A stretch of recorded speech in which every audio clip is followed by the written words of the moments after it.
Buenos días a todas las personas que nos acompañan el día de hoy.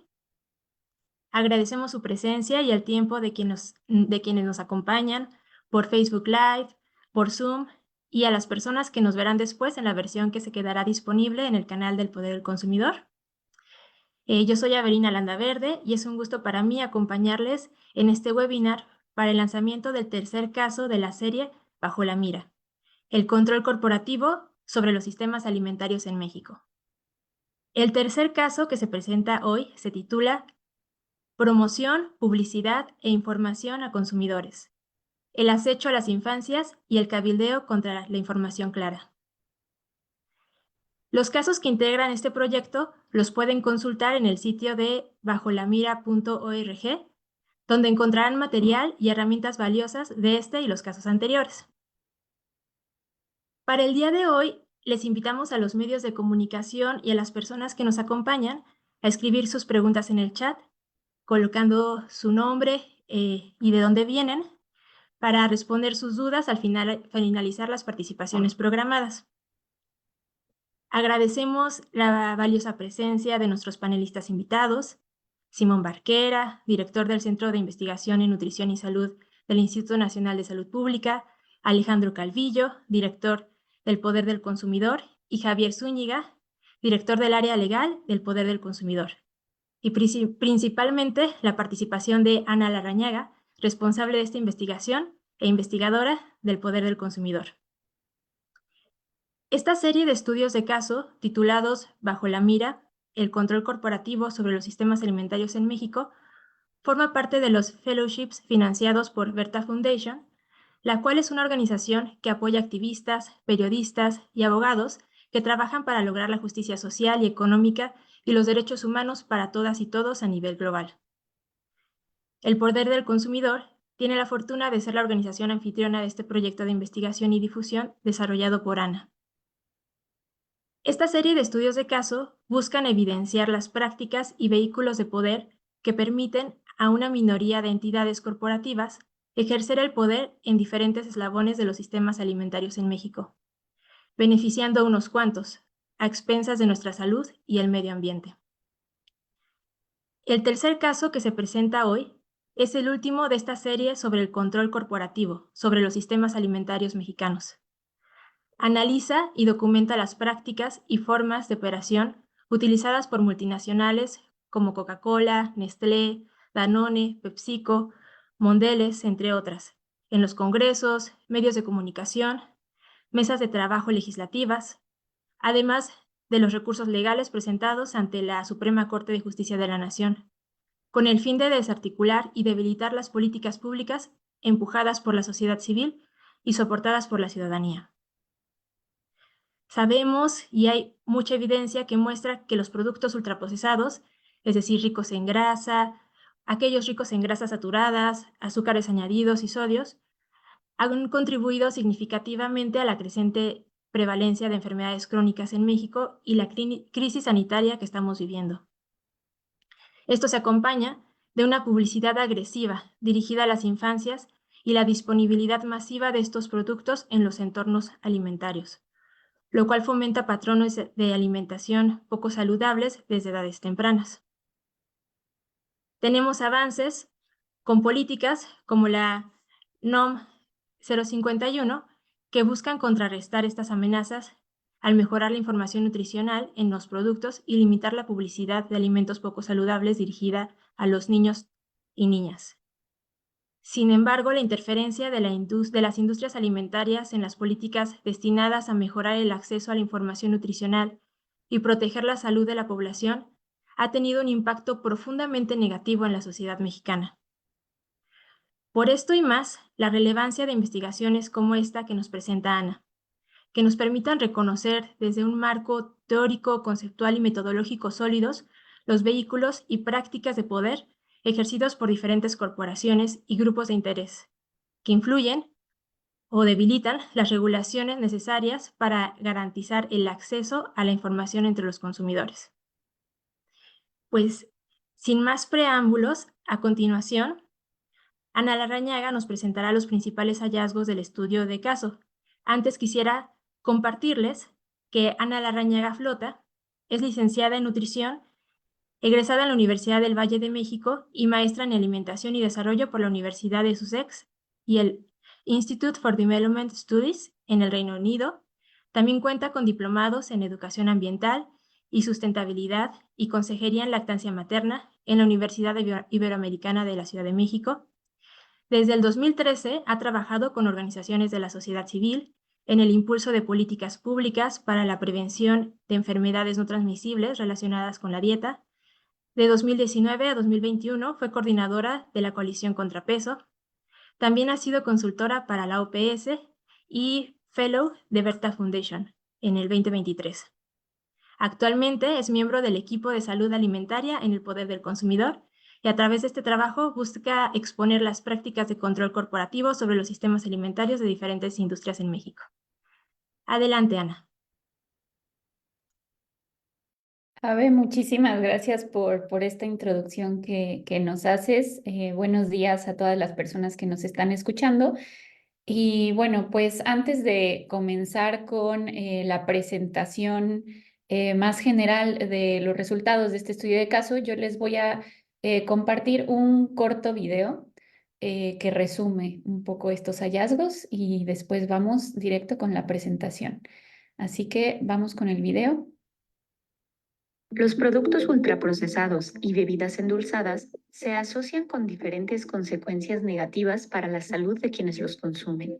Además de dominar nuestros entornos alimentarios, esta industria emplea estrategias publicitarias extremadamente atractivas para las infancias y jóvenes. Por eso, las y los consumidores nos beneficiamos de conocer el contenido de estos productos a través de etiquetados claros y la emisión de reglas en el tipo de publicidad que se puede dirigir a la niñez. Sin embargo, las multinacionales que los producen se oponen a la declaración transparente de su contenido nutrimental en nuestro país. Con México, una agrupación empresarial formada por compañías como Nestlé, PepsiCo, Kellogg's, Coca-Cola, Mars, Danone, Bimbo y muchas otras, ha estado al frente de los esfuerzos de cabildeo para evitar la adopción de etiquetados claros. Estas compañías cuentan con poderosos aliados y frentes para defender sus intereses, pues al intenso cabildeo en contra de la protección de los consumidores se suman cámaras como el Consejo Coordinador Empresarial, el Consejo Nacional Agropecuario, Coparmex y Mexbev. Estas industrias, junto con exfuncionarios de Cofepris, impulsaron y mantuvieron un etiquetado opaco y poco entendible durante años, contraviniendo incluso las recomendaciones de la OMS, y desplegaron una enorme fuerza de cabildeo en la Cámara de Diputados y el Senado de la República para detener y distorsionar las reformas a la Ley General de Salud que buscaban proteger a los consumidores. También manipularon la información sobre esta iniciativa en los medios masivos de comunicación y tuvieron una participación activa y con mayoría de asientos en las mesas de trabajo de la NOM 051, misma que después desconocieron. En la actualidad, diversas organizaciones de la sociedad civil, organismos de salud pública y derechos humanos han expresado su apoyo a las medidas regulatorias impulsadas en México. A pesar de ello, los intereses de estas corporaciones continúan amenazando esta medida a través de acciones legales y juicios de amparo, poniendo en riesgo la salud de las infancias y el acceso a información de todos sus consumidores. Pongamos la captura corporativa de los sistemas alimentarios bajo la mira. Conoce más sobre esta investigación en el sitio Bajo la Mira, el control corporativo sobre los sistemas alimentarios en México.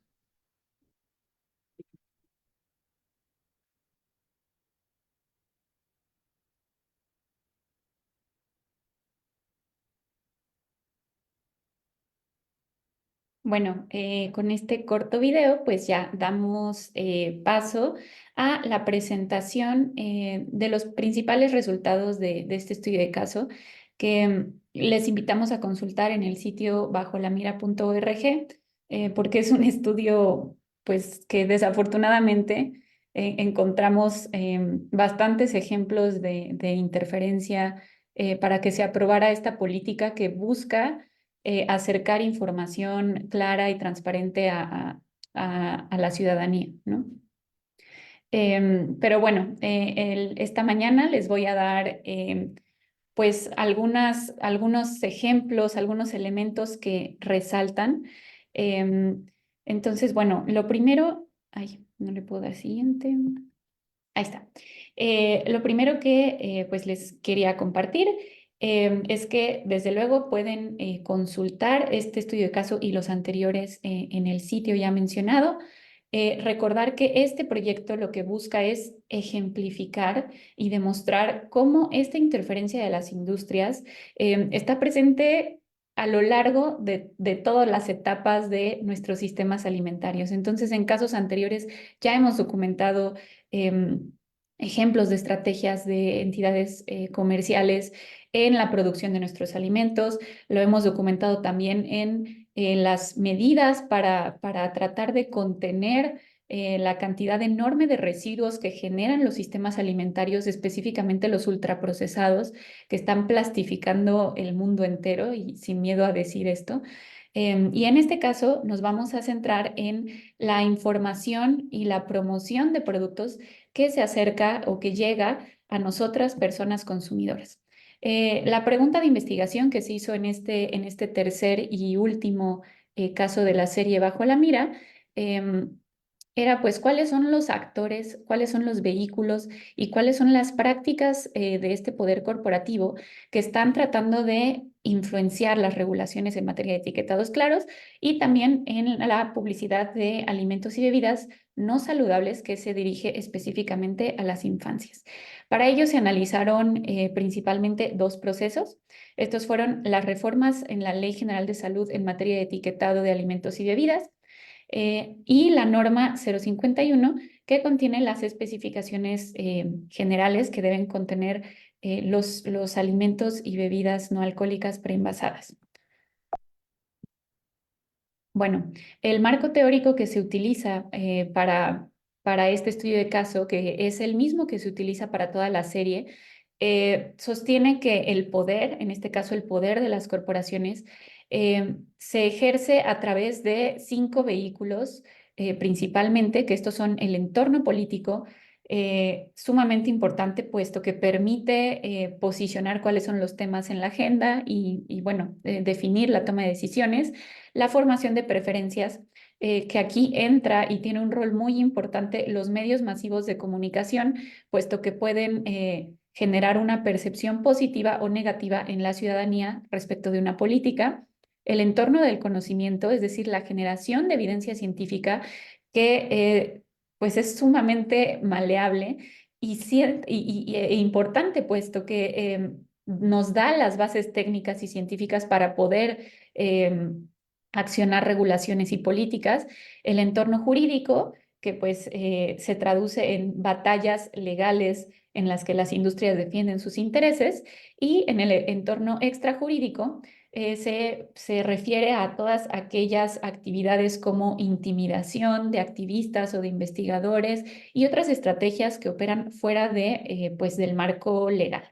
Entonces, se analizaron, digamos, todas estas aristas para identificar en cuáles de ellas pues existía interferencia y prácticas de poder de las corporaciones. Y esto fue una probadita de lo que encontramos. Entre los actores con mayor participación a lo largo de estos procesos de política, con México, una cámara que agrupa a industrias como Hershey's, como Coca-Cola, PepsiCo, Mars, Danone, Unilever, Kellogg's, bueno, todas estas marcas que ustedes pueden ver en pantalla, Grupo Bimbo también, y otras más que ya incluso son bebidas alcohólicas, también forman parte de esta cámara. Fue uno de los actores con mayor presencia de cabildeo en el legislativo. Más adelante vamos a hablar específicamente un poquito sobre el legislativo, pero bueno, se identificó con México como uno de los actores más activos. Sin embargo, no fue el único. También encontramos a otros como el Consejo Coordinador Empresarial, el Consejo Nacional Agropecuario, algunas marcas que actuaron pues con mucha fuerza por sí solas como Nestlé y lo que antes era ANPRAC, la Asociación Nacional de Productores de Refrescos y Aguas Carbonatadas, que ahora se llama Mexber, entre muchos otros. Y bueno, algo que coincide, digamos, con los estudios de caso anteriores y se repite en este, es que en todas estas cámaras que les menciono, el Consejo Coordinador Empresarial, el Consejo Nacional Agropecuario, ¿sí? Se repiten o existen, digamos, presencia de las mismas marcas. Entonces, de nuevo, tenemos una representación múltiple de los intereses de marcas individuales a través de diferentes cámaras, diferentes consejos, diferentes pues entidades del sector privado. Y esto se traduce en que pues cuando ocupan algún espacio de discusión, como las mesas de trabajo de la norma o un foro legislativo, aunque se presenten diferentes cámaras, en realidad de fondo están representando los intereses pues de industrias, de las mismas industrias, ¿no? Y que la mayoría, hay que decirlo, son industrias pues multinacionales, muchas de ellas de países del norte global, países de ingresos altos, que actúan tratando de debilitar políticas en países de ingresos medios y bajos, ¿no? Entonces también esto es algo que se pudo observar a lo largo de todos los estudios de caso. Y otra cosa interesante de, por ejemplo, algunas industrias en particular es que actuaron no solamente a través de cámaras, sino pues a lo largo de no solamente el proceso más reciente de la norma, sino desde procesos de anteriores de la norma, los etiquetados GDA que teníamos anteriormente, que eran poco entendibles, poco claros, pues habían sido justamente aprobados con mucha injerencia y presión de estas industrias. Y esto, bueno, esto ya había sido documentado antes y ya se había levantado la voz en el pasado, desde 2014, 2015, el Poder del Consumidor ha estado denunciando una y otra vez, pues la falta de grupos de trabajo, por ejemplo, en los procesos de normalización anteriores que llevaron como resultado al GDA, y bueno, incluso casos de puertas giratorias como el de exfuncionarios de COFEPRIS, como en este caso Patricio Caso, que después pasa a trabajar en Coca-Cola Company, ¿no? Entonces, bueno, claro que hay una cercanía entre autoridades que deberían estar regulando e industrias como Coca-Cola en procesos anteriores que llevaron a, pues, a tener este tipo de normas que no tenían buenos resultados. Ahora, ¿qué sucedió en el entorno político, en el cabildo legislativo, cuando se intenta cambiar de un GDA poco claro a un etiquetado gráfico de advertencia que contaba con evidencia de pues mayor entendimiento entre personas, entre consumidores? En el legislativo se identificaron estrategias como reventar sesiones, específicamente sesiones de la Comisión de Salud. Lo que se hacía era los cabilderos de la industria se acercaban a integrantes de las comisiones y les pedían no presentarse a la sesión, de tal manera que la sesión no tuviera suficiente quórum y entonces no se pudiera discutir la iniciativa de etiquetado. Esto fue una de las cosas que se identificaron, no la única, desafortunadamente. También se identificaron pues repartición de este tipo de detalles o regalos a legisladores que estaban en la Comisión de Salud. La foto que vemos en pantalla, esta cajita con una llave muy bonita, muy colorida, era un regalo que cabilderos de Coca-Cola se estaban acercando a dar a los legisladores, diciéndoles estas son las llaves porque usted tiene las puertas abiertas de Coca-Cola, ¿no? Como estamos abiertos a recibirle, a trabajar con usted, a colaborar con usted.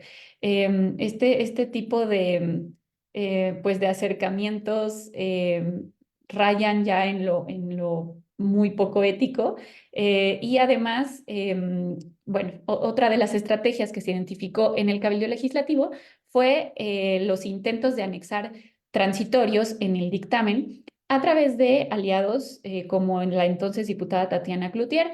Dichos transitorios lo que buscaban era rebajar la iniciativa para beneficio del sector empresarial, ¿no? Y estos son pues tan solo algunas estrategias que se identificaron específicamente en la Cámara de Diputados, puesto que en el Senado también hubo un fuerte cabildo legislativo que estuvo muy encabezado en ese momento también por con México. Ahora, en el entorno político, yendo un pasito más adelante, después de que se aprueba estas reformas en la Ley General de Salud, pese a toda la interferencia y todos los intentos de detener el proceso de diluir la regulación, pues no lo logran las industrias y esto se comienza a discutir en mesas de trabajo de la norma 051. Y aquí lo que vemos en pantalla es una gráfica que nos muestra la distribución numérica de los participantes en las mesas de trabajo. Esto no es participantes totales, sino, digamos, organizaciones o asociaciones acreditadas. Una asociación o una organización podía tener tal vez a más de un representante, ¿no? Pero se identifica que por lo menos 32 organizaciones o grupos de la industria de alimentos y bebidas estaban presentes, además de al menos 4 asociaciones civiles, es decir, legalmente están constituidas como asociaciones civiles, pero que sirven a los intereses de la industria privada. Entonces tenemos pues este bloque de ACES que en realidad actúan como entidades privadas. Teníamos a 6, digamos, instituciones del sector público, únicamente 4 de sector académico, 2 agencias internacionales y únicamente 2 de sociedad civil no ligadas con el sector empresarial. Entonces pueden ver cómo dentro de las mesas de trabajo de la norma sí hubo una presencia de la industria y una presencia que fue mayoritaria, cosa que resultó curioso, puesto que después en medios de comunicación la narrativa que las propias industrias ponían ahí era que no estaban siendo consultadas en el proceso. Y aquí podemos ver que claramente sí estuvieron presentes y además estuvieron presentes con una mayoría, ¿no? Eh, Además de esto, el estudio de caso identificó cómo hubo irregularidades en las participaciones de este sector, del sector empresarial. Estas irregularidades se caracterizaban por que algunos miembros del grupo de trabajo participaron o fungieron como 2 instituciones diferentes. Cómo funcionan las normas o las mesas de trabajo de la norma es que uno se acredita como miembro de una organización, de un instituto, de una industria, y pues con esa acreditación o representando a esa organización es como uno o una participa. Sin embargo, hubo actores, por ejemplo, de esta organización, Quiero Saber Salud, que en algunas sesiones de trabajo también participaron representando a otra entidad, en este caso el Consejo Coordinador Empresarial. Este es el caso como un poco más llamativo, puesto que aquí sí hubo un brinco de ser un representante del sector de sociedad civil a uno de pues un sector privado, ¿no? Pero esto se repitió con otras organizaciones, otros representantes que en una reunión se presentaban como con México y en otra como ANTAD, en una reunión decían yo soy AMPRAC y en otra yo soy ANTAD, en una reunión se presentaban como con CAMIN y en otra representaban a otra cámara que es CANIMOLC. Entonces, este tipo de irregularidades vinieron principalmente de este sector. Además de que, pues también el propio sector empresarial abrió la puerta a interferencia de actores que eran externos a este proceso de normalización, como quien entonces estaba en la oficina de la presidencia, Alfonso Romo.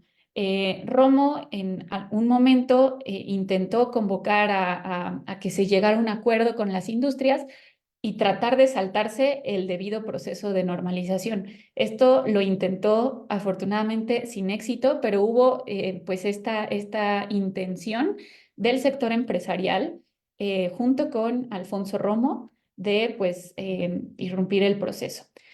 Ahora también en todo el proceso de normalización lleva después a una consulta pública y en el proceso de consulta pública suceden cosas muy interesantes, en donde, por ejemplo, industrias como Jumex y Nestlé piden a proveedores que envíen comentarios en contra de la norma 051.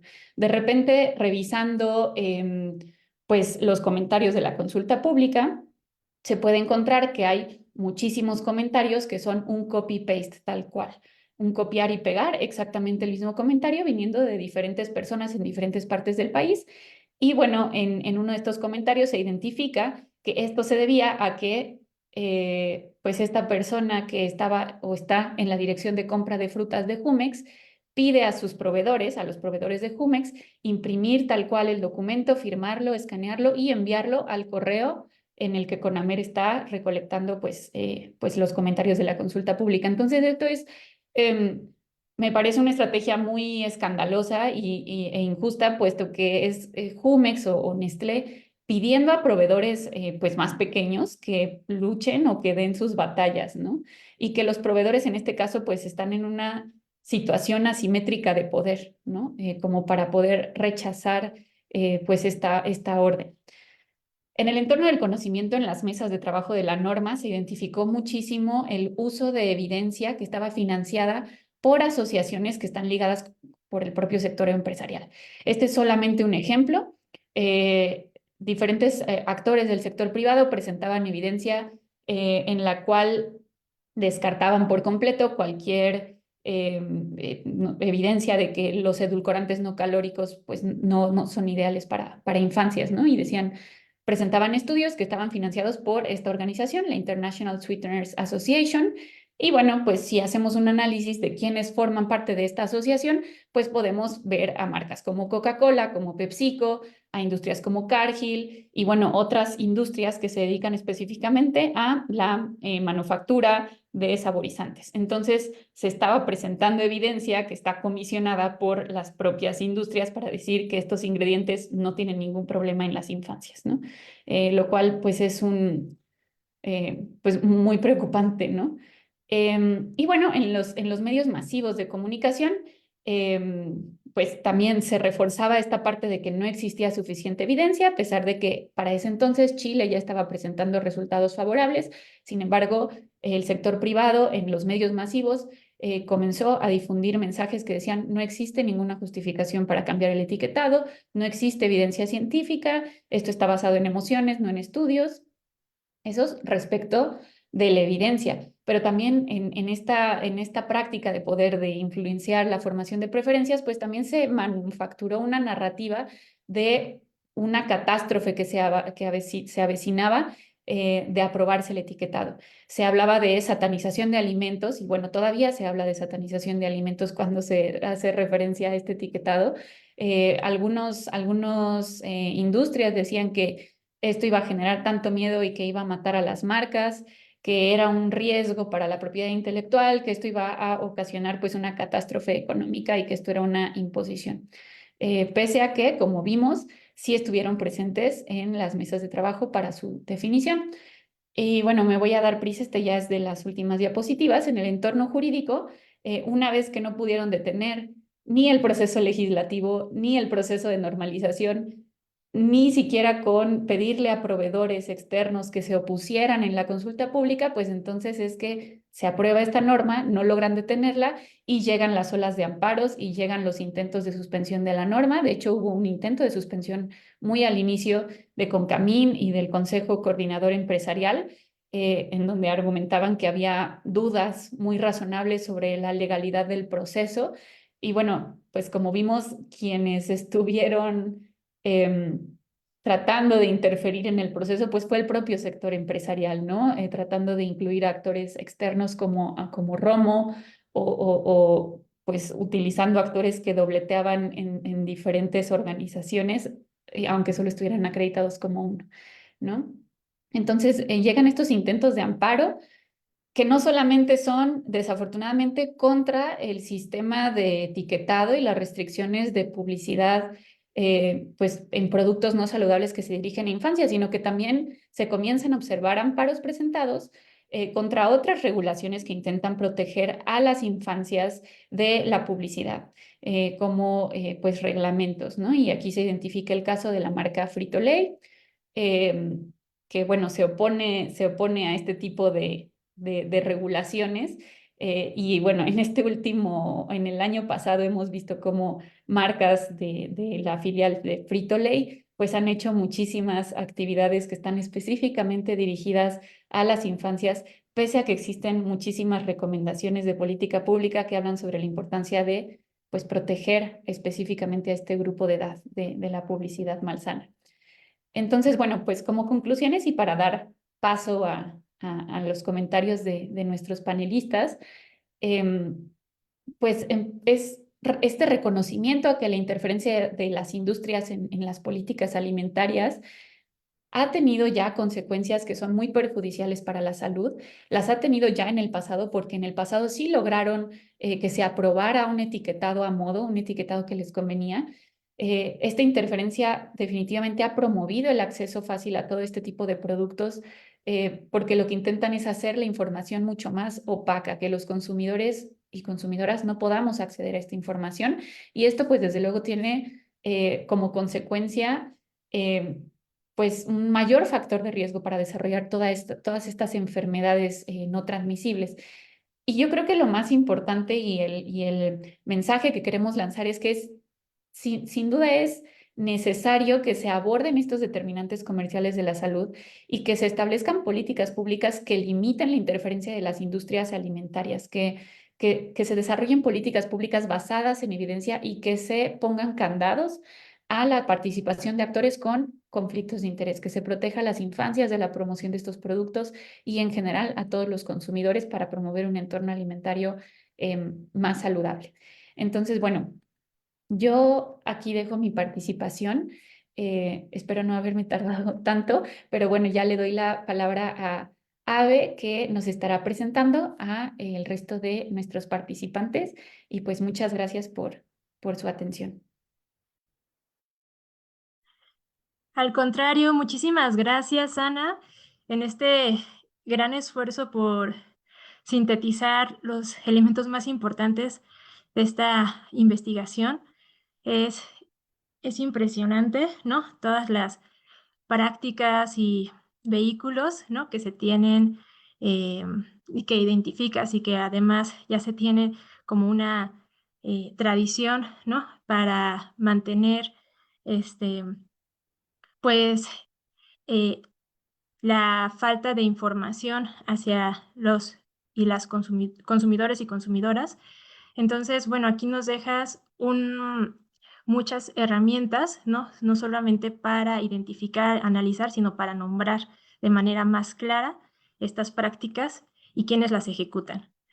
Bueno, pues antes de pasar a la presentación de nuestros panelistas, les quiero recordar a las personas asistentes que pueden dejar sus preguntas, tanto si están en Zoom como en Facebook, anotando su pregunta, su nombre y de dónde vienen, las cuales se buscarán responder al finalizar estas participaciones.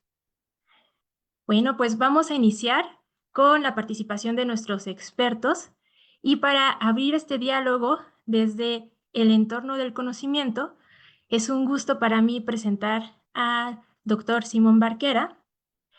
El doctor Simón Barquera es el director del Centro de Investigación en Nutrición y Salud del Instituto Nacional de Salud Pública y presidente electo de la World Obesity Federation.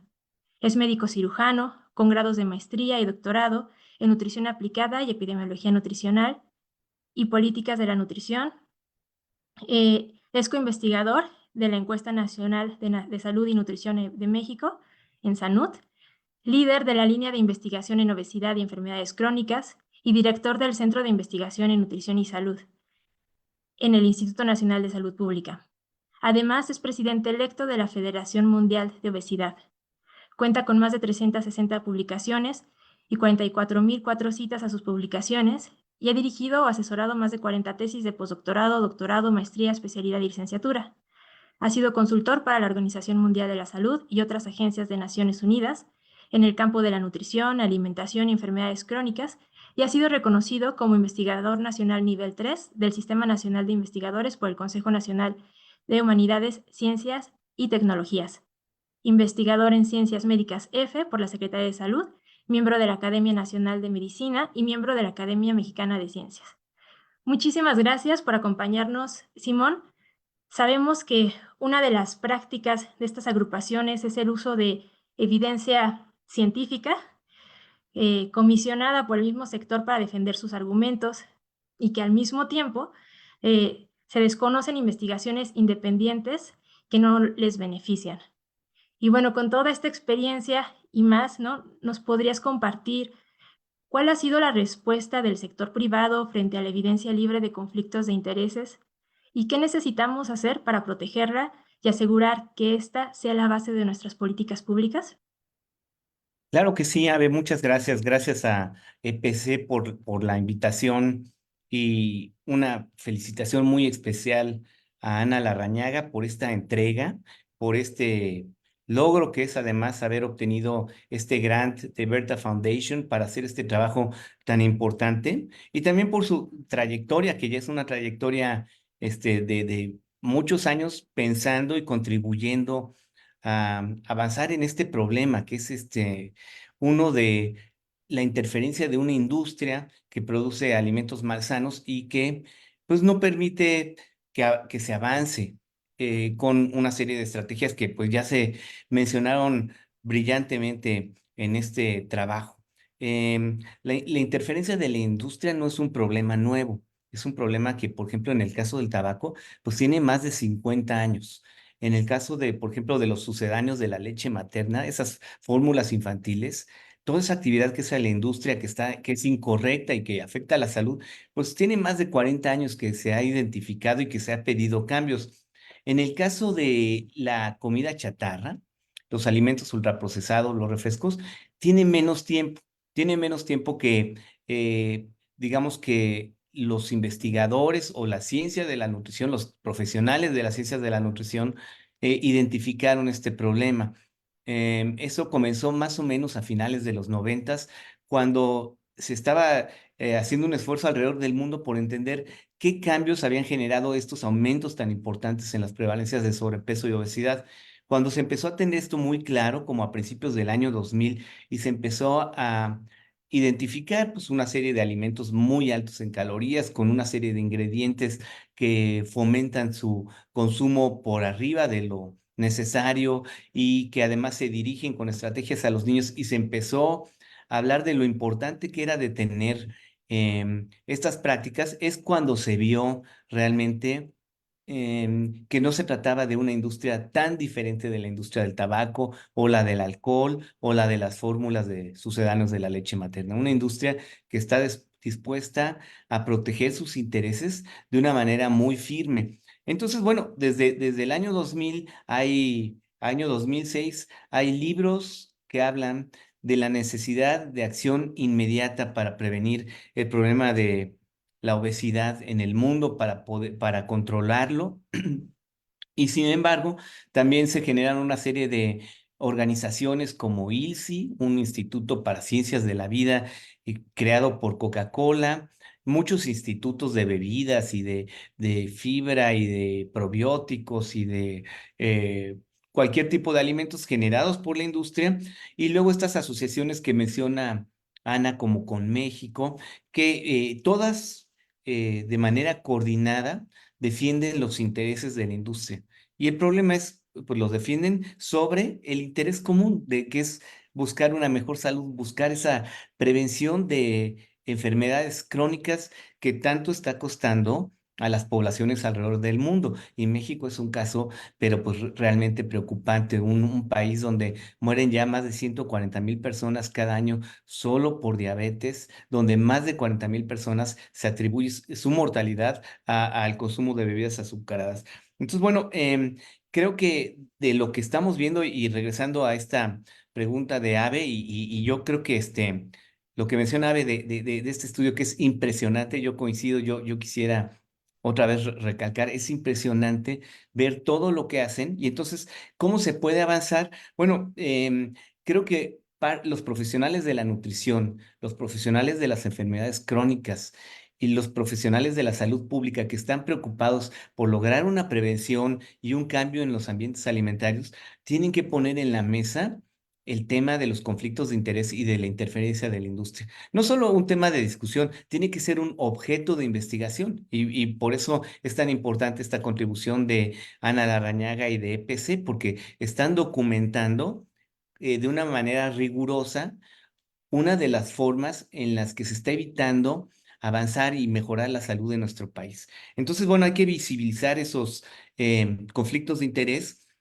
El año pasado, a finales del año pasado, salió una serie en Lancet de determinantes comerciales de la salud, en la que expertos del mundo identifican que la principal barrera para resolver, pues posiblemente más del 70% de las enfermedades que están generando la mayor mortalidad en el mundo, tienen que ver con estos determinantes comerciales, es decir, con industrias que procuran vender estos productos y que evitan que se les regule o que se afecten sus ventas y al contrario buscan aumentarlas. Entonces, bueno, muy importante que ya a nivel mundial ya la principal revista médica o una de las principales ya reconoció que esto es algo de mucha visibilidad y muy necesario. Este año salió una serie Lancet de alimentos ultraprocesados donde también el tercer capítulo de esa serie Lancet en el que participamos aquí en el instituto, discute mucho el problema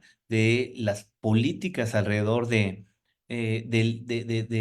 los procesos políticos alrededor de esta regulación que se requiere. Y entonces, bueno, salen varias de las cosas que ya mencionó Ana en este reporte. Sale cómo ese poder, ese desequilibrio de poder, pues afecta tanto el avance en salud. Entonces, bueno, ¿qué nos depara el futuro? Yo creo que tenemos que inspirar, y en eso yo creo que también no hay nadie que nos espere más que EPC. Tenemos que inspirar, sobre todo a los jóvenes, a preocuparse por el bien común, preocuparse por el medio ambiente, preocuparse por el bienestar, por los objetivos del desarrollo sostenible, y una forma de lograr eso es visibilizando estos conflictos de interés, esta interferencia de la industria.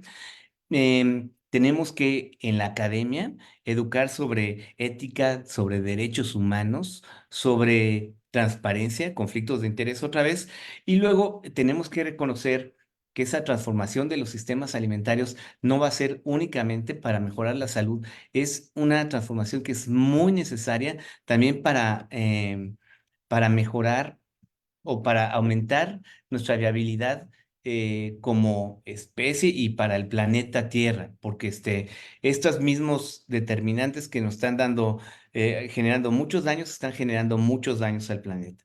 ¿Qué va a hacer la industria? Bueno, la industria creo que se está haciendo una experta en narrativas, entonces va a buscar contranarrativas para neutralizar estos esfuerzos. Va a buscar, por ejemplo, patrocinar institutos de investigación en las universidades, a lo mejor cambiarle el tema, decir, bueno, ahora vamos a investigar mejor la genética o los virus que se relacionan con la obesidad, o vamos a estudiar o otros tipos de formas de cambiar el tema y cambiar la atención. Y eso pues creo que es algo que no podemos permitir. Tenemos que lograr esa acción inmediata que estamos buscando desde hace 20 años. Yo con eso concluyo mi comentario y nuevamente muchas gracias por invitarme a este espacio a compartir y celebrar esta entrega. Al contrario, muchísimas gracias, Simón, por compartirnos este panorama, también estas sugerencias y también por invitarnos a, pues a diferentes profesiones, ¿no? En tu caso, a los profesionales de nutrición, ¿no?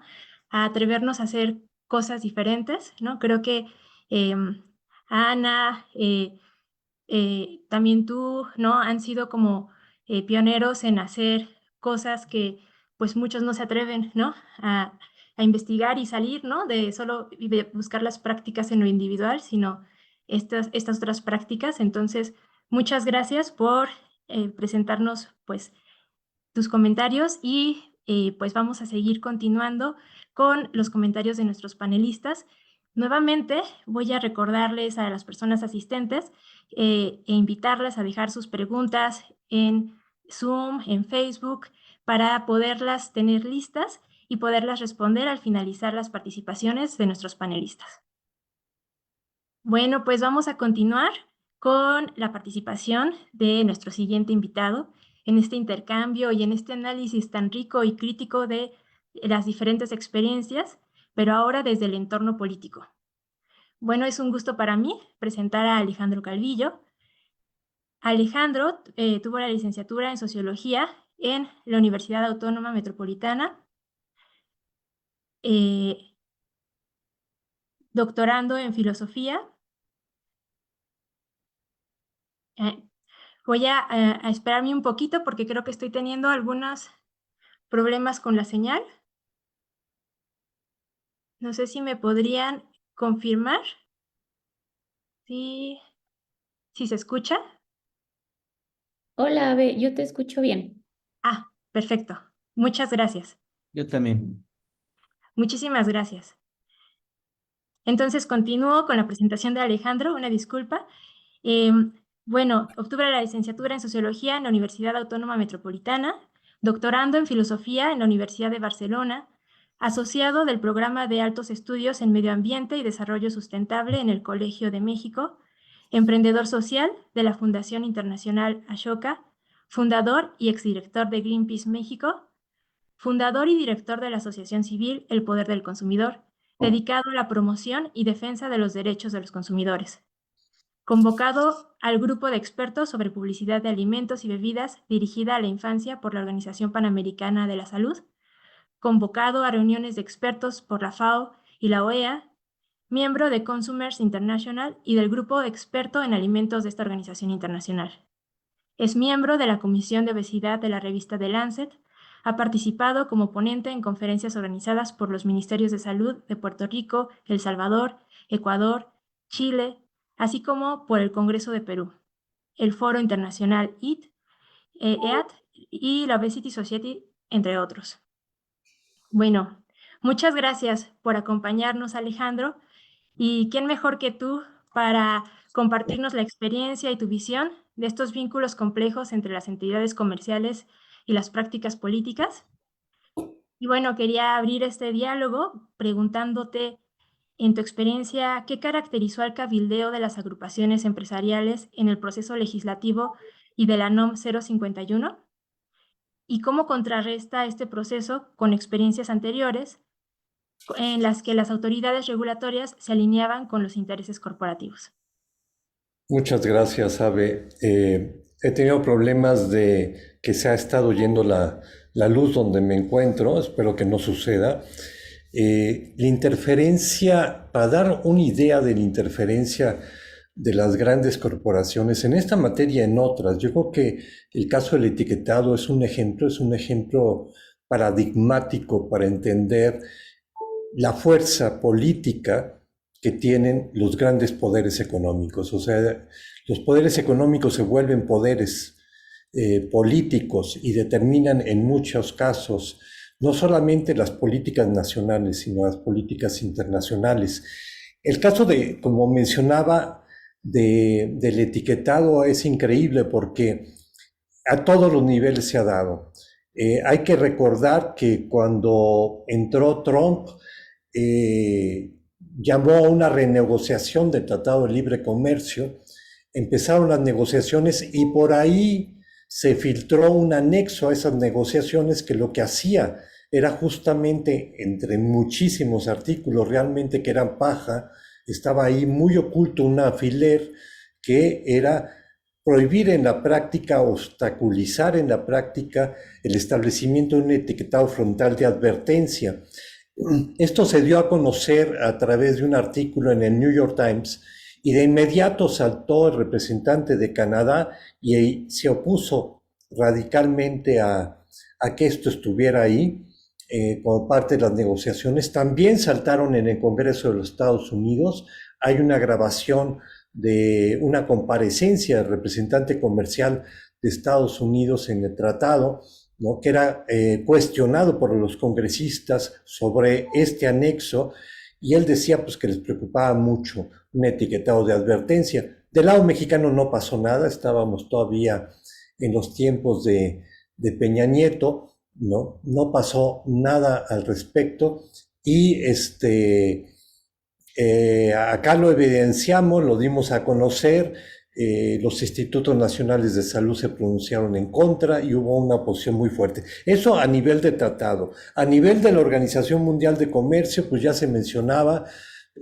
Yo recuerdo que en algún momento en Chile, que fue el primer país que empezó con los octágonos y empezó a tener muy buenos resultados, preguntando a la gente del Ministerio de Salud cuál había sido la mayor oposición. Yo me esperaba que me dijeran algunas corporaciones, no, me dijeron las embajadas.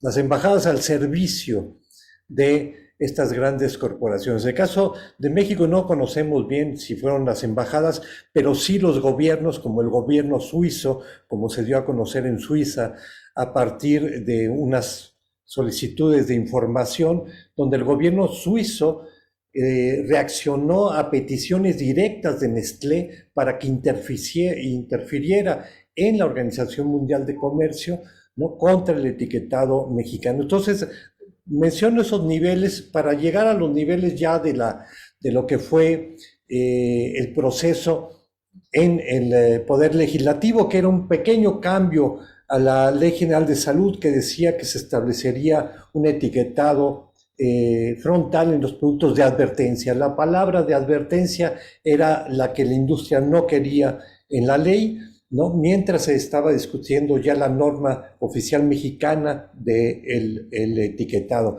Y ahí, pues como lo plantó Ana Larrañaga, curiosamente algunos de los más aférrimos opositores a que estuviera el etiquetado de advertencia, pues eran personas legisladores del partido oficial de Morena, ¿no? En especial Tatiana Cloutier, como lo mencionó Ana, ¿no? Directamente ella trató de meter otro proyecto de etiquetado, le llamó el etiquetado de Morena, ¿no?, de la 4T, y era un etiquetado que era justamente los argumentos, estaba diseñado por la industria y ella era un vehículo para hacer esto, ¿no? Pues después en la Secretaría de Economía, llegó a la Secretaría de Economía una vez que ya estaba el etiquetado y pues no le tocó más que apechugar, pero se sabía muy bien que dentro de la Secretaría de Economía ella se manifestaba en contra del etiquetado. Bueno, ella muy cercana para entrar al otro proceso que también mencionó Ana Larrañaga, ¿no? Mientras se estaba discutiendo de manera formal el etiquetado, ya mencionó Ana que en 2014, entre 2014 y 2020, fuimos el único país en establecer de manera obligatoria el etiquetado GDA, Guía Diaria de Alimentos, así le llaman, ¿no?, que era promovido por la industria y que en México el primero que lo empezó a usar era Coca-Cola, ¿sí? Entonces, bueno, el GDA pues había sido, ¿no?, metido y vuelto obligatorio en México, repito, en ningún otro lugar del mundo se volvió obligatorio.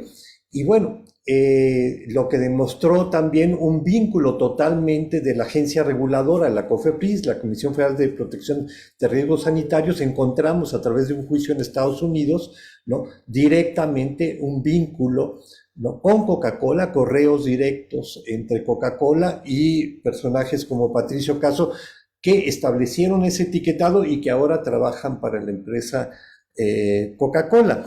Entonces, vemos a todos los niveles, ¿no?, cómo se dio esto en el caso de estas reuniones que se hacían en la norma oficial mexicana, siguiendo como está establecido, ¿no?, un grupo de trabajo de la norma con representación de la industria, representación de gobierno, de la academia, de consumidores. Estábamos todos ahí, obviamente sobre representado, como lo indicaron los números de este estudio, ¿no?, la industria, y de repente se paraban las reuniones porque había una reunión paralela en oficinas de la presidencia, donde la industria estaba tratando con Alfonso Romo de resolver las cosas ahí fuera del proceso normal. Entonces, lo que vemos es que en todo momento y en toda distancia esto trata de, por medios legales, ¿no? Javier Zúñiga hablará de esta última etapa, lo que estamos viviendo con los amparos en la Suprema Corte de Justicia de la Nación, pero también se menciona en el estudio pues otras estrategias, ¿no? Hay que recordar que en 2006, cuando nos oponíamos al etiquetado, pedíamos el aumento de los impuestos a las bebidas azucaradas y nos oponíamos al GDA, el doctor Simón Barquera, Luis Manuel Encarnación, que estuvo previamente en Contrapeso, antes que Ana Larrañaga estuviera al frente de Contrapeso, ¿no? Recibimos el Pegasus, un sistema de espionaje comprado por el gobierno mexicano, ¿no? Que yo no dudo que vino de la Secretaría de Gobernación, donde también un alto funcionario de esa secretaría pasó a trabajar directamente con FEMSA. Entonces, es increíble lo que estamos viviendo. Yo creo que el planeta y la humanidad está enfrentando graves retos frente a este poder de las grandes corporaciones que impide que se regulen los plásticos, que impide que se regulen algunos agroquímicos altamente venenosos, ¿sí? Que impide que se regule los ultraprocesados que están generando pues, uno de los mayores problemas de salud en el planeta. Y creo que, y muchas felicidades a Ana por este proyecto. Es un proyecto que tiene 3 partes, recomiendo mucho leer. Bajo la Mira se ha creado una página que es bajolamira.org, ¿no? Donde vienen estos casos, y muchas felicidades con esta presentación. Se cierra esta etapa de Bajo la Mira, pero seguiremos teniendo a estas corporaciones bajo la mira y muchas gracias.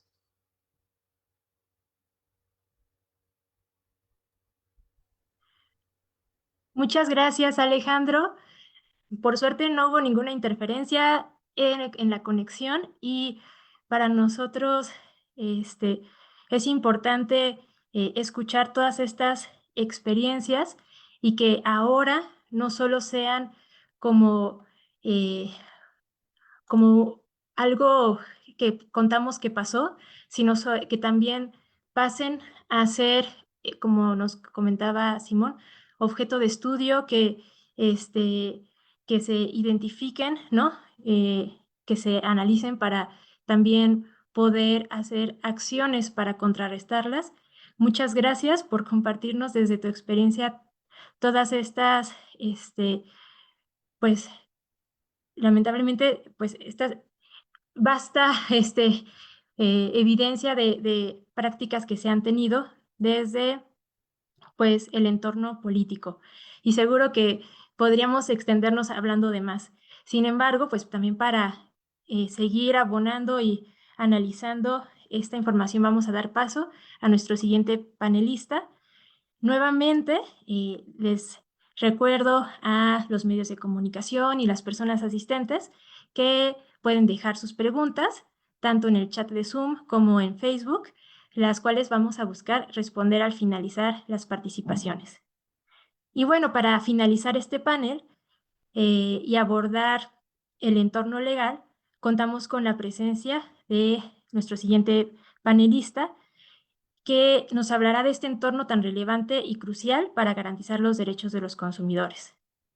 Javier Zúñiga es abogado egresado del Centro de Investigación y Docencia Económicas, CIDE, y cuenta con estudios de maestría en Derecho de la Universidad de Georgetown, Estados Unidos. Ha trabajado en temas de conflicto de interés, derecho a la salud, derecho a la alimentación y derechos humanos. Actualmente trabaja como coordinador legal del Poder del Consumidor. Muchas gracias por acompañarnos, Javier. Y bueno, pues todo pareciera indicar que este sector acudió a amparos, suspensiones y otras estrategias legales tras ver frustrados sus esfuerzos de manipular la legislación y la norma 051.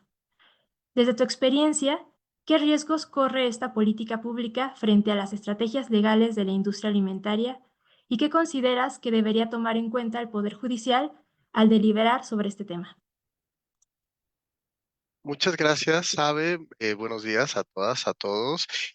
Para contestar estas preguntas, me gustaría primero compartir una presentación que he preparado. Eh, si me pudieran confirmar nada más que que ven la pantalla. Sí se ve. Gracias.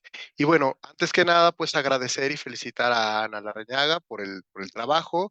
Eh, Creo que es muy importante, pues, monitorear, ¿no? Las acciones que tienen las industrias para obstaculizar la implementación de políticas públicas que favorecen a la salud de las personas. Y algo que a mí me parece muy interesante, y con esto de inicio a la presentación, es que justamente pocas veces se habla de los esfuerzos de las industrias en el poder judicial. Es decir, cómo buscan a través de los jueces, de los mecanismos legales, que son derechos para todos y todas las personas, para toda la ciudadanía, que presenten estos recursos, pero con la finalidad justamente contraria para lo que fueron creados. Estos recursos, como el recurso de amparo, fueron creados para proteger los derechos humanos de las personas, las injusticias que cometen tanto particulares como el Estado en algunos momentos, y lo que hacen las industrias es utilizarlos para favorecer y mantener sus beneficios económicos que se han instaurado por años, ¿no? Como lo que mencionaban Simón Alejandro y la propia Ana.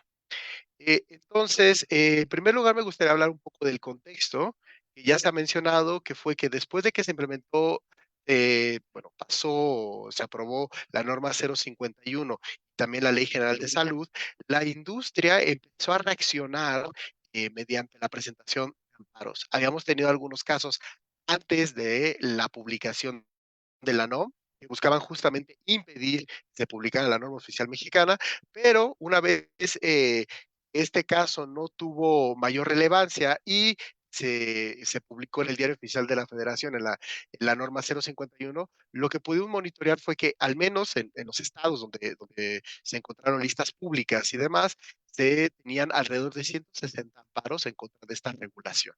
Esto es un gran número de amparos. Considerando que la mayoría de las personas morales que habían presentado esto fueron empresas, ¿no? Empresas transnacionales, grandes conglomerados empresariales, como por ejemplo todas las áreas corporativas de Coca-Cola, ¿no? FEMSA, embotelladoras como Bepensa, sus corporativos internacionales, sus corporativos de marketing, etcétera, ¿no? Entonces hubo una serie, toda una estrategia que se podía ver a partir de la forma en que presentaban sus amparos y la forma en que compartían esta información. Contestando una de las preguntas que CIA sabe cuáles eran los riesgos, es que justamente como se estructura el juicio de amparo, a proteger los derechos de las personas, es que cuando uno inicia un juicio de amparo, presenta un incidente, un recurso dentro de este juicio, que se llama la suspensión del acto reclamado. La suspensión no es otra cosa que tratar de mantener las cosas como se encuentran durante todo el juicio. El ejemplo que uno le dan siempre es que cuando el gobierno quiere hacer una carretera y quiere dar tu casa para hacer esa carretera, tú no sabes si te están violando tu derecho o no por compensaciones y demás, entonces presentas un juicio de amparo y con la suspensión para decirle al juez, señor juez, yo creo que es inconstitucional que destruyan mi casa para poner una carretera. Entonces lo que le pido, por favor, es que en lo que resuelve el juicio, para ver si me violan mis derechos o no, no destruya mi casa, porque después no me van a poder reparar mi casa. Lo que alegaban las empresas era justamente que no se implementara la norma 051 y la Ley General de Salud, es decir, no se implementara el etiquetado porque podrían violar sus derechos. ¿Cuáles derechos? Lo que veíamos, lo que monitoreábamos es que argumentaban cosas como la libertad comercial, la libertad de trabajo, pero algunos incluso argumentaban violaciones al derecho a la salud, ¿no?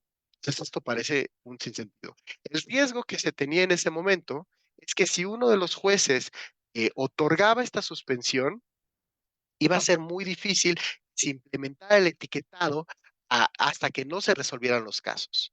Los juicios de amparo tienden a ser juicios bastante largos, como podemos ver, actualmente todavía hay 60 amparos en proceso, después de ya varios años de la implementación de la norma. Entonces, ese era el primer riesgo. Afortunadamente, el Poder Judicial y los jueces no consideraron los planteamientos de las industrias en este primer momento.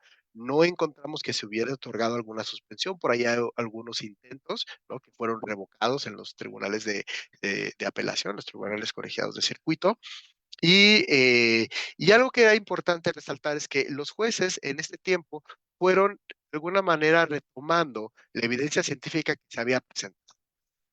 Actualmente lo que tenemos es que justamente hay 9 amparos pendientes de resolución que se encuentran en la Suprema Corte. Estos casos van escalando en el Poder Judicial y han llegado hasta el punto más alto de este poder, que es la Suprema Corte. Ah, Algunos de los amparos los han presentado empresas como, por ejemplo, Nestlé, como Bimbo, como Danone, o por ejemplo, el grupo comercial, la Cámara Comercial con México, de la cual se habló y fue un gran opositor para el desarrollo de la norma 051 y también para la Ley General de Salud, un cabildero de la industria, ¿no? Algo que es importante resaltar es que justamente estos casos que llegaron a la corte, pues han tenido un monitoreo bastante ahora sí que nítido de parte de la sociedad civil. Lo que hemos tratado de hacer es visibilizar estos casos, que no se pierdan en la Suprema Corte, y a darle a conocer a los ministros de la Corte, a las ministras de la Corte, la evidencia que respalda esta política. Muy en concreto, lo que hemos visto es que se han presentado al menos 35 amicus curiae. Estos son cartas que se envían a los ministros de la Suprema Corte de una persona externa, de un tercero que no forma parte del juicio, pero que puede ser considerado un experto, una experta en cierto tema, temas de derechos, pero en este caso de evidencia científica, y en los cuales plantean a la Corte su postura sobre ese caso, pese a que no tiene ninguna injerencia en el, de lo que se conoce como un amigo de la Corte, que es el amicus curiae, ¿no? Y estos amicus curiae han involucrado alrededor de 100 actores nacionales e internacionales, incluso relatores y relatoras de derechos humanos del Sistema Universal de Naciones Unidas han presentado posturas sobre esta situación, ¿no? También es importante que la recepción del Poder Judicial ha sido favorable, puesto que han permitido escuchar a la sociedad civil, han abierto sus puertas para escuchar y escuchar los planteamientos que tenemos, la evidencia que se ha hecho y, bueno, además de que se ha tratado de contrarrestar estas políticas de estas actuaciones de las industrias a través de actos públicos para evidenciar el cabildeo, porque justamente lo que se ve es que las empresas solo buscan mediante estos mecanismos retrasar la implementación de las políticas públicas. Esto lo inferimos de 2 maneras. La primera es que la mayoría de los casos no se han ganado, no se ha otorgado un solo amparo a las empresas. Más del 50% de los casos han sido desechados. Se ha hablado de una falta tanto de formalidades como de sustancia de sus casos, es decir, no tienen la razón en los planteamientos que se hicieron sobre la violación al derecho a la libertad comercial, entre otros.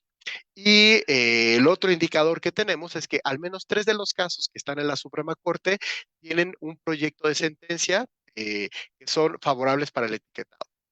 Cuando llega un caso a la Suprema Corte, lo que sucede es que un ministro toma ese caso, lo estudia y hace una propuesta de sentencia que comparte no solo con los demás ministros y ministras de la Corte, sino con el público en general. Estos documentos son públicos por ley. Y lo que hemos visto es que al menos en 3 casos, estos documentos niegan los amparos a las empresas, estas propuestas, ¿no? Niegan los amparos a las empresas y no solo declaran el etiquetado constitucional, sino que lo declaran, por ejemplo, una herramienta de protección de derechos a la salud, a la alimentación y a la información de los consumidores. Negarse los amparos en la Suprema Corte y de declararse constitucional el etiquetado, lo que podríamos asumir es que las empresas, y podríamos afirmar completamente que las empresas utilizan estos mecanismos no porque realmente sientan que sus derechos han sido violentados, sino porque lo que buscan es retrasar la implementación de políticas públicas bajo cualquier mecanismo.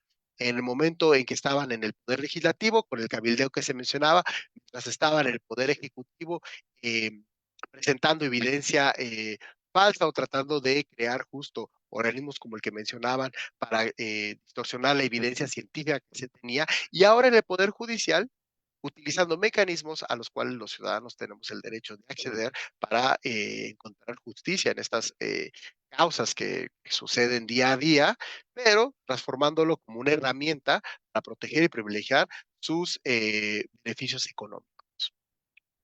Yo quiero nuevamente agradecer a Ana y felicitarla porque creo que esto es un trabajo necesario, sobre todo, como mencionaba, que en el Poder Judicial generalmente no se hace este tipo de monitoreo y es importantísimo porque hay fuertes conflictos de interés que no han sido no solo no denunciados, sino tampoco monitoreados. Y esto es una práctica recurrente de las industrias.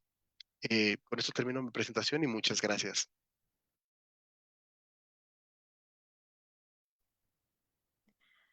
Muchísimas gracias, Javier, por tu participación, por también mostrarnos este contexto desde el entorno legal. Es impresionante cómo las mismas herramientas que se han generado para proteger y salvaguardar, ¿no?, los derechos son utilizadas para lo contrario. Y bueno, la importancia sigue resaltándose, ¿no? La importancia de este trabajo y de estos esfuerzos por monitorear, sistematizar, analizar prácticas, discursos y sus consecuencias. Pues entonces, pues ya tenemos varias preguntas. Si alguna otra persona desea agregar alguna otra pregunta por el chat de Zoom, de Facebook, estaremos al pendiente. Y vamos a pasar entonces a la sesión de preguntas y respuestas. Vamos a invitar a nuestros panelistas que abran sus videos, sus cámaras, perdón, para poder verles y poder identificar quiénes van a estar respondiendo las preguntas. Tenemos también aquí el aviso de que el doctor Simón está también ocupado atendiendo otros compromisos del Instituto Nacional de Salud Pública. Sin embargo, bueno, estamos muy agradecidos por su participación y vamos a pasar a las preguntas para que los panelistas que están presentes podamos escuchar sus respuestas. La primera pregunta es de Nilsa Hernández, de Milenio. Su pregunta es, actualmente se han integrado diversos productos con vitaminas y afirman tener menos sellos. ¿Ustedes ven una integración de la industria al etiquetado frontal? ¿Quieres responder tú primero, Alejandro? Sí, bueno, comento algo, Ana. Yo creo que lo más evidente es la reformulación que se dio de los productos. Y no es una evaluación nuestra, son declaraciones públicas en los medios de comunicación. A los pocos meses de haber entrado en vigor el etiquetado, fueron las mismas empresas que comunicaron que habían modificado la composición de sus productos para quitar algún sello de advertencia, reducir el número de sellos de advertencia o desarrollar incluso algunos productos sin sellos de advertencia. Creo que eso es algo como muy claro. Te paso la palabra, Ana. Sí, muchas gracias. Bueno, yo solamente resaltaría que de esta pregunta, por eso es bien importante que en México y en países que estén considerando un cambio en los etiquetados, los sistemas de advertencia justamente lo que hacen es proteger a las personas consumidoras de que únicamente con añadir algunas vitaminas o algunos minerales el producto ya pase a ser como considerado de saludable o disponible para niños, recomendado para infancias, ¿no? Que eso es algo que sí sucede con otros sistemas de etiquetado, que es, por ejemplo, el que se ha implementado en Francia, que lo que hacen es añaden unas vitaminas y con eso dicen, ya, el producto es saludable, ¿no? En cambio, el etiquetado que tenemos aquí, afortunadamente, evalúa nutrimentos críticos como los azúcares añadidos, como el sodio, como las grasas, entonces eso permite proteger pues de que únicamente con añadir algunas cosas, pues digan, esto ya es inocuo, esto ya no puede hacer daño, esto ya no es un factor de riesgo, ¿no? Porque nos sigue alertando de que pues tiene estas cantidades grandes, ¿no? Y pues como menciona Alejandro, gracias a esto es que se han observado reformulaciones y han sido declaradas por el propio sector empresarial, ¿no? Entonces, sí se ha observado que la respuesta de las industrias, una vez que no pudieron detener el etiquetado por todos los medios posibles, pues fue pues adaptarse, ¿no? Adaptarse reformulando, adaptarse reduciendo azúcares, reduciendo sodio, reduciendo grasas. Y bueno, pues esto lo podemos ver ya en los supermercados, ¿no?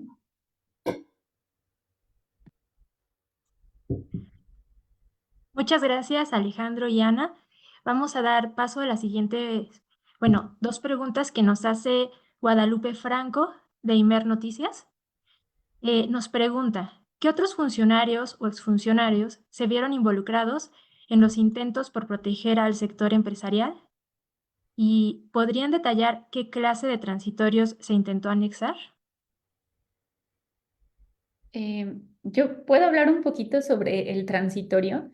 em, y esto es interesante porque el dictamen que en ese momento estaba integrando iniciativas eran más de 10 iniciativas presentadas por diputados y diputadas de diferentes grupos parlamentarios, es decir, esto no era una iniciativa de un solo grupo parlamentario, ¿no? Había tanto de Morena, de Movimiento Ciudadano, del PRI, es decir, aglomeraba las propuestas legislativas de diferentes integrantes de la Cámara de Diputados, ¿no? Que fue la Cámara emisora. Entonces se hace este dictamen, se comienzan a integrar las propuestas, todas las propuestas van en el sentido de que los consumidores y consumidoras necesitan acceso a información, que se deba tener un etiquetado frontal claro, que advierta sobre nutrimentos críticos. Hasta ahí va bien el consenso. Esta iniciativa está dentro de la Comisión de Salud, más bien este dictamen está dentro de la Comisión de Salud, que llega pues, a un nivel de negociaciones ya avanzado. Y justamente un día, el mismo día que se iba pues a definir que se pasara ya a votación en la Comisión de Salud, llega así como de la nada, ¿no? Bueno, muy estratégicamente, pero que no había sido parte, digamos, de toda esta serie de reuniones de trabajo, ¿no? Internas de la comisión, llega esta propuesta de un transitorio. El transitorio viene de la diputada Tatiana Cloutier. Y bueno, en este se detalla que, pues que para definir el etiquetado se va a crear una comisión de trabajo con el sector privado y con la Secretaría de Economía, y entonces cambia todo el sentido de la iniciativa a decir que, pues en la definición del etiquetado se va a tener que contemplar primordialmente como el interés económico y el interés de las industrias. Interesantemente, y esto también fue confirmado por varias fuentes que fueron entrevistadas para este estudio de caso, es que el transitorio, por un descuido de los cabilderos del sector privado que lo estaban impulsando a través de Tatiana, venía con comentarios en control de cambio como de quítenle esto, bórrenle esto a la iniciativa, al dictamen, y pues esos comentarios decían ConMéxico, ¿no? O sea, bueno, decían el nombre de una cabildera que estaba trabajando en ConMéxico. Entonces ahí se veía claramente cómo era ConMéxico haciéndole los cambios al dictamen, metiendo eso en el transitorio, y pues Tatiana Cloutier, que además no es integrante, no era integrante en ese momento, nunca lo fue, de la Comisión de Salud, llega a meter algo dentro de los acuerdos que ya estaba trabajando la Comisión de Salud un día antes de que se ponga, ¿no? en la agenda. Entonces, bueno, pues ahí está la mano de ConMéxico a través de esta diputada, ¿no? Y bueno, no sé, tal vez la otra pregunta la puedan abordar algunos de mis compañeros. Sí, tal vez añadir, obviamente, Tatiana Cloutier viene de un grupo político que es el mismo grupo político en algún momento de Alfonso Romo, ¿no? Pero también aquí tendrían que ver una serie de personajes ya mencionados, algunos aparecen en el video y otros en la presentación que hizo Ana, que tuvieron que ver con el primer etiquetado, ¿no? Y que es importante mencionar que cuando se establece el etiquetado del GDA entre 2014 y 2020, se estableció a pesar de cartas internas dadas a conocer después, cartas privadas entre la Organización Mundial de la Salud, Organización Panamericana de la Salud, dirigidas al doctor Pablo Curi, ¿no? Que estaba de subsecretario de Salud, a la doctora Mercedes Juan, que era secretaria de Salud, dirigidas a Miquel Arriola, que estaba al frente de COFEPRIS, cartas donde les decían que no pusieran ese etiquetado, ¿no? O sea, el mayor organismo internacional de Naciones Unidas sobre salud, diciendo a la autoridad mexicana no pongan ese etiquetado, un etiquetado totalmente desprestigiado. Y bueno, pues estos personajes que menciono, a los cuales se les envió la carta, pues también tienen una responsabilidad en esto, y obviamente después Pablo Curi salió a decir que se presentaron nuevamente las recomendaciones sobre máximo consumo de azúcar por día, ¿no? Por parte de la Organización Mundial de la Salud, y el doctor Pablo Curi dijo, vamos a ser los primeros en acatar estas recomendaciones, ahí están las grabaciones. Y dijimos, bueno, van a reformar el etiquetado, no pasó nada. ¿no?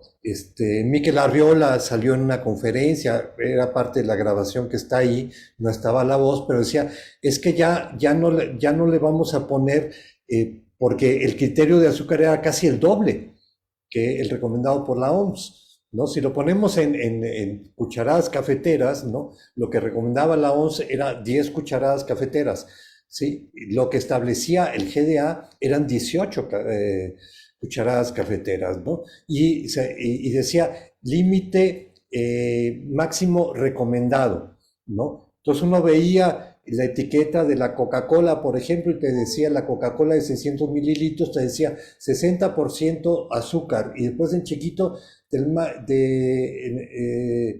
límite, o decía requerido, ¿no? Recomendado, el límite máximo recomendado, algo así. Y salía a decir, ya le vamos a quitar recomendado, ¿no? Perdón, decía requerimiento diario, decía requerimiento diario recomendado. No hay ningún requerimiento de azúcar añadida para ninguna dieta, pero decía requerimiento diario recomendado. Y salió a decir, y está grabado, y dijo, ya le vamos a quitar recomendado, pero si usted ve, ¿no? Azúcar, 60%, requerimiento diario, va a pensar que es lo que le recomiendan. O sea, no cambiaba nada, ¿no? Y todo está en una farsa. Yo nada más digo una cosa, el Observatorio Europeo de Corporaciones, ¿sí? En Europa, a partir de que se bloquea una propuesta de etiquetado y queda el GDA como voluntario, el observatorio estimó que la industria gastó 10.000 millones de euros, ¿sí? Para lograr que no entrara ningún tipo de etiquetado, que no fuera el GDA, ¿no? Entonces, bueno, ¿estos son favores o es corrupción? No hay otra.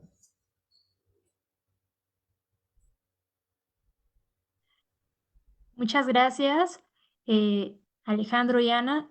Es como impresionante, ¿no? Como que hasta sobra información para explicar todo esto, ¿no? Y bueno, voy a pasar a la siguiente pregunta, que es muy interesante, de Ilse Aguilar, de la Octava Noticias Radio. Ella les pregunta, ¿qué candados se deberían establecer desde el legislativo para evitar este tipo de prácticas desleales de las empresas y entidades comerciales para no vulnerar las políticas en materia de salud? Por ejemplo, prohibir cabilderos. No sé quién quiere iniciar. No sé, sí. Es un tema que nosotros nos ha interesado mucho, es que existen códigos de ética, ¿no? En el poder legislativo, existen códigos de ética también en el poder judicial. Sin embargo, quedan como códigos, como marcos de voluntades, ¿sí? Lo que tenemos que tener son sanciones, ¿sí? Lo que tenemos que tener es que las personas que tienen algún vínculo, pongamos los casos de los consejeros, como ejemplo de los consejeros de IFETEL o de COFECO, ¿no? De la Comisión Federal de Competencia. Si ellos tienen algún pariente de primer nivel o segundo nivel, ¿sí? O han tenido alguna relación comercial, en fin, se tienen que excusar de votar en los casos de interés, ¿no? Entonces, esa es una manera, y en varios países, en el caso de Chile, se tiene que reportar cuándo me reuní, ¿no? Y para qué me reuní y de qué se habló, ¿no? Los legisladores lo tienen que reportar. En México no. En México los invitan a comer, van a las cenas, conviven en los mismos clubs privados, son compadres, ¿no? Incluso ha habido bancadas, como en su momento fue la bancada de la televisión en el Senado, ¿no? O sea, eso no puede existir, ¿no? Y eso no acaba con todo, ¿no? Porque puedes tener una persona que no ha tenido esos vínculos, pero sí tiene ese tipo de relaciones y tiene una formación ideológica, ¿no? En la cual dice, pues es que tienen que estar aquí porque ellos son parte. Y entonces para esas personas el votar, ¿no? El que vote alguien sobre un etiquetado que tiene un interés totalmente comercial, es decir, como el GDA, que yo no quiero que mi producto no tenga ninguna advertencia porque eso me va a bajar las ventas y mi único interés es que sigan engañados los consumidores y yo vender mi producto, ¿no? Tiene el mismo carácter su voto que el voto que trabaja alguien dedicado a la salud pública y que su fin es la protección de la salud pública y eso no puede ser así. Ok, sí hay que escuchar a la industria, pero la industria no tendría que votar en las políticas de salud pública porque son sus productos, como se mencionó, son estos determinantes comerciales de la salud, esta comida, estos refrescos, el tabaco, el alcohol, son las principales causas de enfermedad y muerte actualmente en el mundo. Entonces, ¿cómo una persona que representa esos intereses se sienta a la mesa a votar igual que un experto o una institución que su misión es proteger la salud?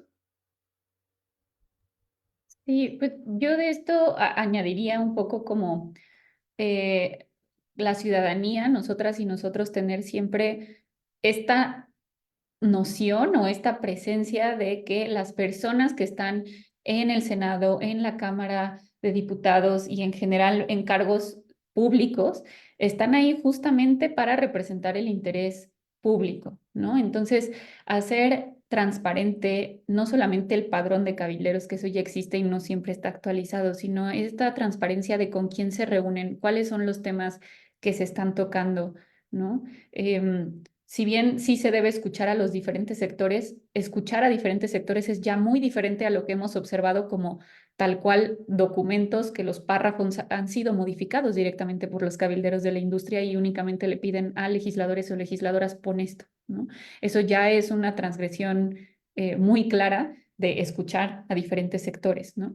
Y que pues esta toma de decisiones que tienen estas personas en cargos de elección popular o cargos públicos debe ser siempre para priorizar o proteger el bien público. Y cuando las decisiones que se toman, los votos que emiten van únicamente enfocados o 100% enfocados a proteger y a promover el interés privado, entonces ya estamos hablando pues de una situación muy problemática, ¿no? Porque se están poniendo por encima de los derechos de la ciudadanía, pues intereses muy particulares, ¿no?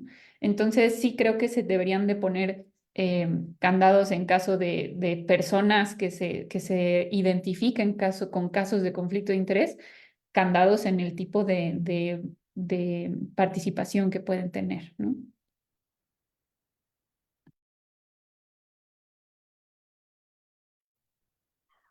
Muchas gracias.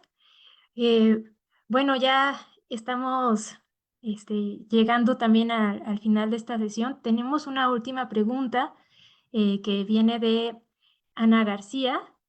Ella pregunta también en relación a si saben cuánto se ha invertido el sector empresarial en México para evitar que entrara el etiquetado frontal.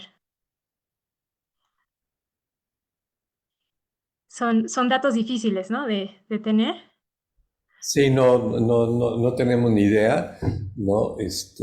La única referencia era la que yo daba, una referencia a Europa, de una estimación que hizo el Observatorio Europeo de Corporaciones, que es una organización que tiene sede en Bruselas y que es muy seria, y sí estimó que en Europa habían invertido 1.000 millones de euros, ¿no?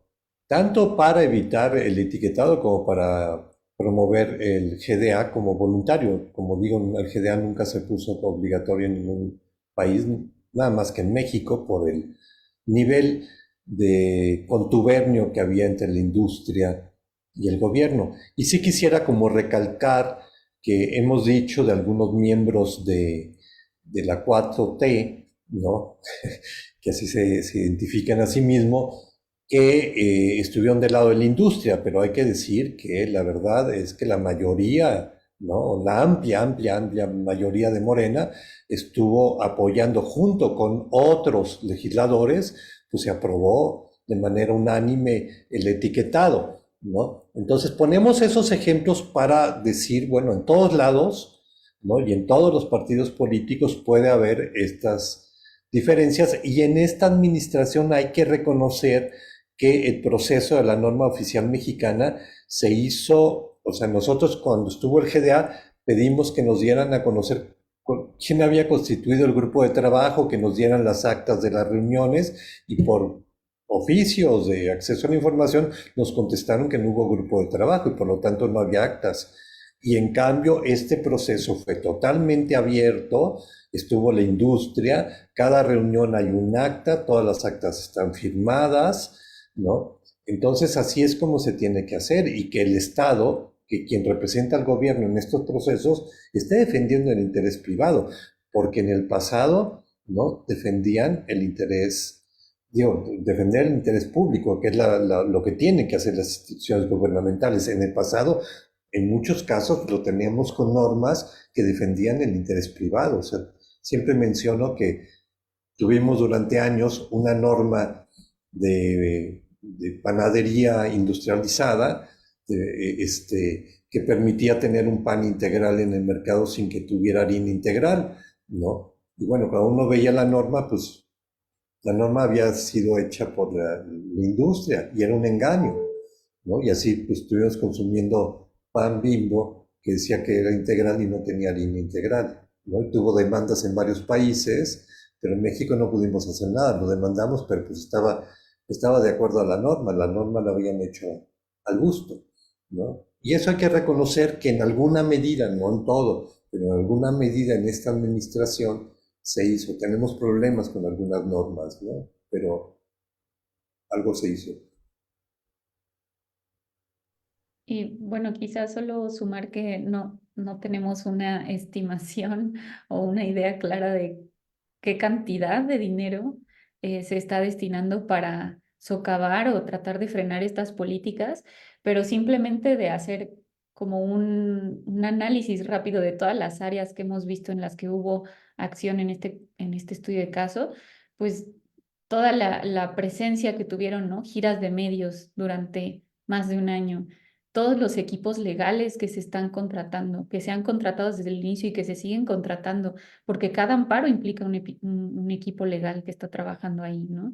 Todo lo que han gastado en cabildeo, es decir, no tenemos esos mecanismos para que las industrias transparenten cuánto están gastando, pero si lo estuvieran haciendo, creo que todos quedaríamos muy impresionados porque además no es un gasto que nosotros veamos que ya paró, que ya se aprobó la política y ya paró, sino que sabemos que se siguen contratando equipos legales, ¿no? Grupos de abogados pues muy prestigiosos para tratar de detener esto, ¿no? Entonces, yo creo que es un gasto que va creciendo y creciendo.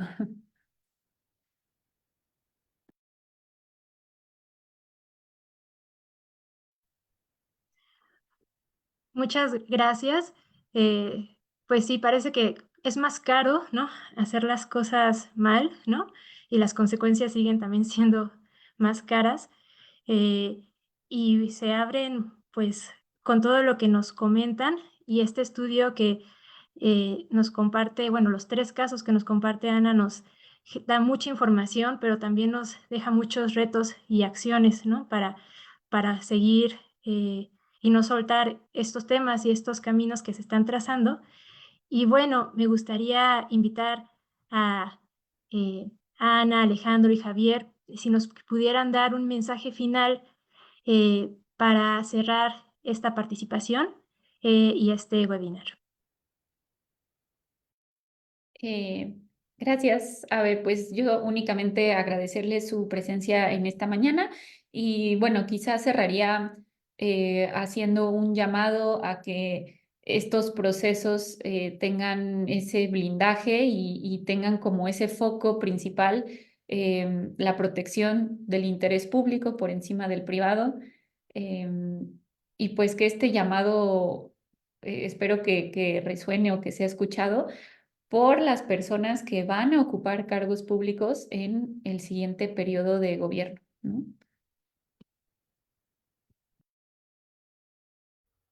Sí, pues yo haría un llamado muy similar, de reflexionar que no hay democracia, ¿no? No hay democracia si las decisiones y las políticas públicas están interferidas por otros intereses que no sea el interés público.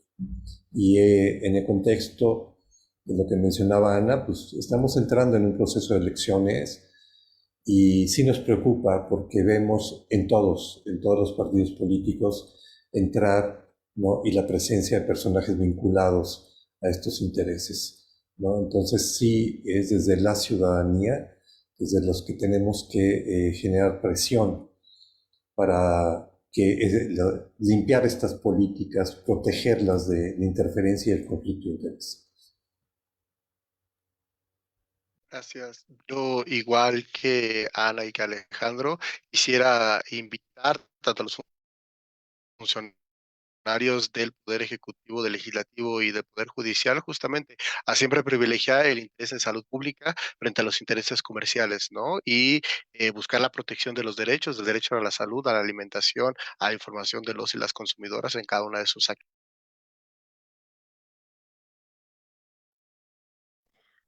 Pues muchísimas gracias nuevamente a todas las personas que nos estuvieron acompañando el día de hoy.